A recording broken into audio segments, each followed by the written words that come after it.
Rheum pathology, osteoarthritis versus rheumatoid arthritis. All right, so we're finished with MSK, and we're going to just dive right into our Rheum pathologies, which is we're going to start off with osteoarthritis versus rheumatoid arthritis because this is going to be one of the higher yield things in rheumatology. So what they want you to know is kind of a differentiation between osteoarthritis versus rheumatoid arthritis because they can present relatively similar in question stems. So I want you to be able to kind of pick it out based off of what they tell you. So first and foremost, let's talk about the pathophysiology, the pathogenesis behind osteoarthritis versus rheumatoid arthritis. Osteoarthritis is going to be more mechanical, okay? It's a mechanical degradation, a mechanical wear and tear that destroys articular cartilage, okay? So it's like a degenerative joint disorder. Now, the breakdown of hyaline cartilage is going to be seen, and it's usually mediated by abnormal chondrocytes, okay? So that's kind of the key takeaway for osteoarthritis. It's mechanical, it destroys articular cartilage, and hyaline cartilage is broken down, and it's usually mediated by abnormal chondrocytes, okay? For rheumatoid arthritis, it's autoimmune rather than mechanical. So we have autoimmune, kind of our own immune cells attacking and causing inflammation. And that leads to synovial neovascularization. And synovial neovascularization leads to a pannus formation, okay, a synovial pannus formation, which is key to rheumatoid arthritis, okay, because it erodes articular cartilage and bone. All right, so that pannus formation is what leads to the erosion of the articular cartilage and bone in rheumatoid arthritis. All right, so that's the pathogenesis, the pathophysiology that differs between the two. Next, let's kind of talk about the presenting factors, okay? So what will the patient present as? And this is going to be very high yield because it helps you differentiate them right off the bat. So we have osteoarthritis is going to present later on in life. So one of the main predisposing risk factors for osteoarthritis is increase in age. Others are going to be female who are obese. Obesity is very, very high yield. It's the most modifiable risk factor for osteoarthritis. All right, so large age, so you're older in age, female, and obesity are the three key predisposing risk factors for osteoarthritis. Whereas rheumatoid arthritis, you're usually going to see a female at the age of like 40 to 50, okay? 40 to 50-year-old female. That's how the patient's usually going to present. Now, a predisposing risk factor is going to be HLA-DR4 positive, okay? And they say there's a four-walled rheum, and so that's why it's rheumatoid arthritis is going to be HLA-DR4, all right?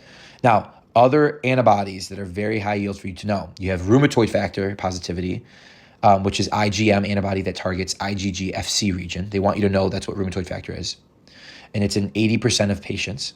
But the most specific one is going to be anti-cyclic citrullonated peptide antibody. Okay? So keep in mind those two antibodies, but they can ask you which one's more specific. So they could give you both rheumatoid factor, which is IgM antibody that targets IgG-Fc region, and they will also give you anti-cyclic citrullonated peptide antibody. And your answer should be the anti-cyclic citrullonated peptide antibody because it is more specific. It's the most specific one. All right, so keep that in the back of your mind.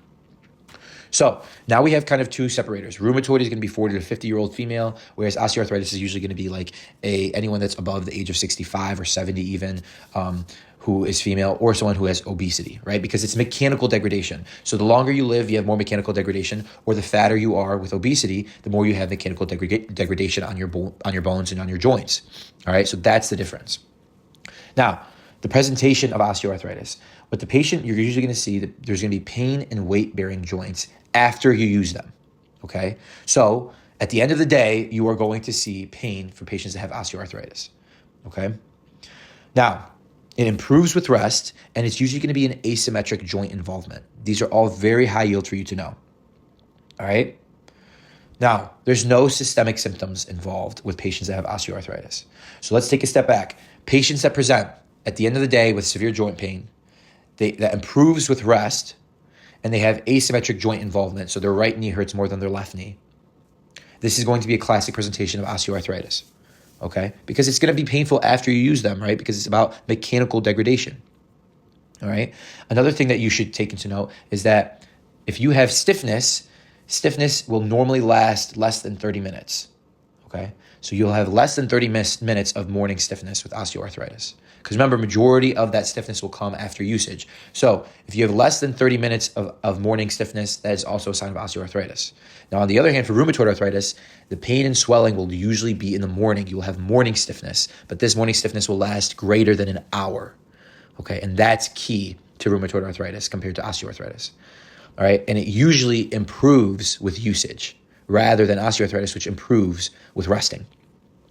Rheumatoid arthritis will also have symmetric joint involvement because autoantibodies aren't going to just be like, oh, we like the right knee better than the left knee. No, if it's an autoimmune disorder, it's going to attack wherever it sees fit, right? So the right knee and the left knee have the same amount of antigens that are going to present to our autoimmune antibodies, right?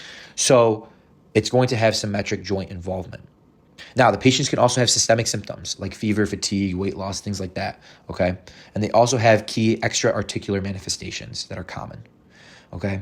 And those key extra-articular manifestations, one specifically is going to be cervical subluxation. So patients with rheumatoid arthritis have kind of an instability with the cervical at C1 and C2, the atlas and the annulus, okay?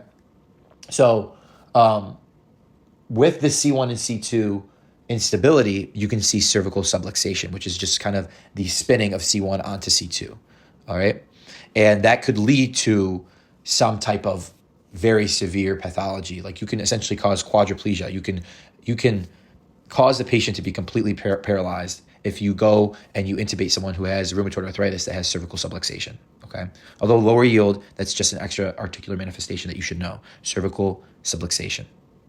You could also see, pericarditis, and then there's also there's a plethora of other things that you should look at yourself for rheumatoid arthritis, extra articular manifestations. But the key one to me is the cervical subluxation, which is just instability of C1 and C2 on top of each other. So when you go to intubate the patient, then they have an increased risk of quadriplegia. All right, you have an increased risk of paralyzing the patient. So next, joint findings. And joint findings for osteoarthritis, you're going to see fissuring and flaking of the articular cartilage. Because remember, it's going to be the destruction of the articular cartilage for osteoarthritis, the mechanical wear and tear that destroys articular cartilage. So you're going to see fissuring and flaking of articular cartilage with osteoarthritis on joint findings. You also are going to see osteophytes, which are bone spurs. On x-ray, you're going to see joint narrowing, joint space narrowing. Because it's mechanical wear and tear destruction, you're going to have that normal joint space is going to be narrowed. Okay, and so you could see that's asymmetric in both joints because remember, one joint is going to be affected more than the other joint. Depending on how much weight you normally bear on the right foot compared to the left foot, that could affect the right knee more than the left knee in patients with osteoarthritis. So look at the joint spaces compared to the right knee versus the left knee, and that might give you a little bit more of a finding of a joint joint space narrowing. You'll also see synovial fluid, non-inflammatory synovial fluid. So what does that mean? Well, in osteoarthritis, you'll have at least a white blood cell count of less than 2,000, okay? And I'll give you kind of a quick and easy rule for our synovial white blood cell counts on aspiration later on. But remember, osteoarthritis is going to be the least amount because it's not an inflammatory process. It's not an autoimmune process. There's no white blood cells. It's just mechanical. So you have white blood cell counts that is usually lower, less than 2,000. Lastly, what you need to know is that you have development of nodes known as the Heberden nodes and Bouchard nodes. To me, I didn't really memorize those names. I just memorized the locations in which osteoarthritis can affect. And they can affect the DIPs and the PIPs. So the distals and the proximals, interpharyngeal, okay? That is very important. It does not affect the metacarpal, the MCPs, all right? That's very high yield. Osteoarthritis usually affects the distal IP and the proximal IP, okay? So an overall understanding of osteoarthritis, the way that we remember it, is osteoarthritis occurs at the end of our lives, at the end of our fingers, and at the end of the day, okay? So that's how you remember it. It occurs with increase in age at the end of our lives, at the end of our fingers, that's where it will mainly affect, right, our DIP and our PIP joints. That's the end of our fingers, and at the end of the day, which is when it's worse at the end of the day, all right?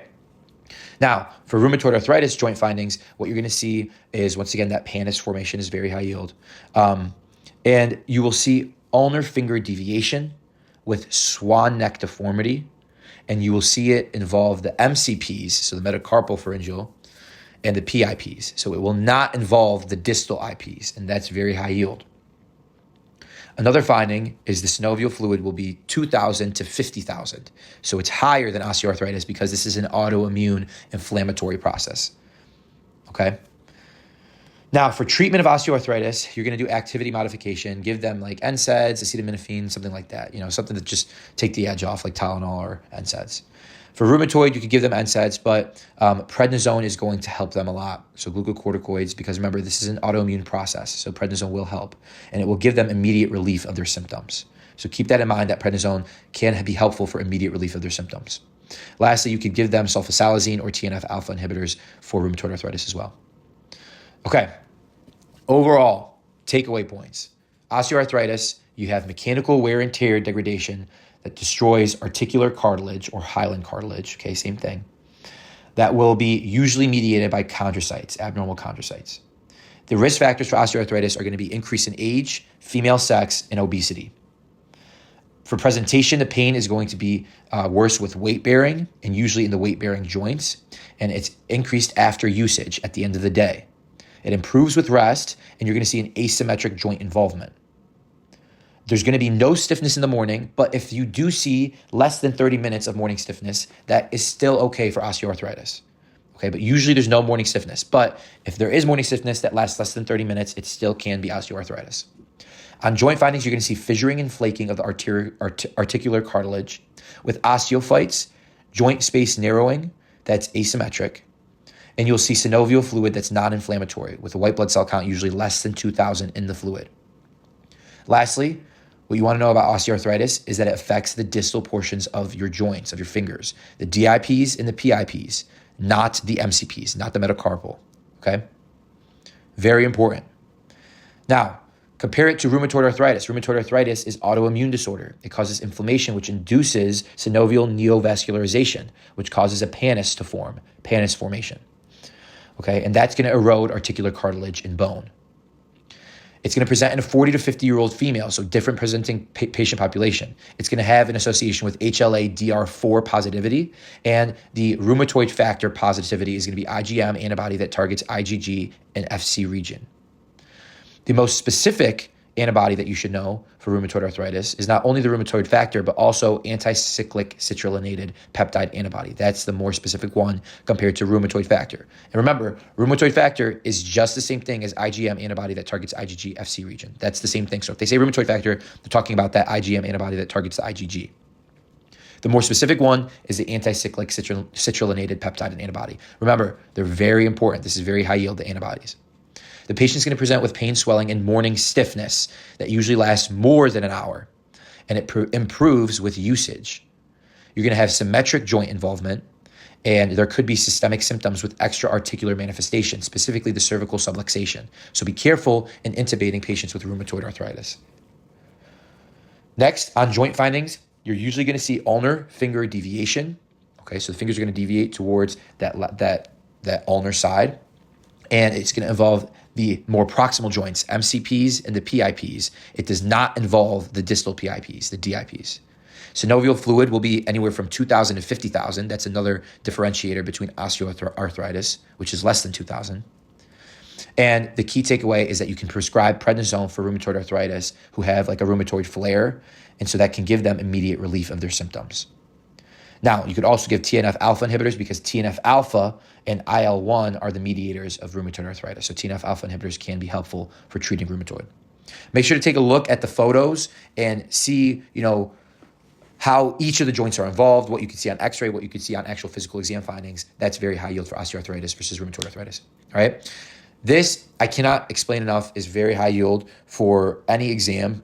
So please make sure you know the differences between osteoarthritis and rheumatoid arthritis.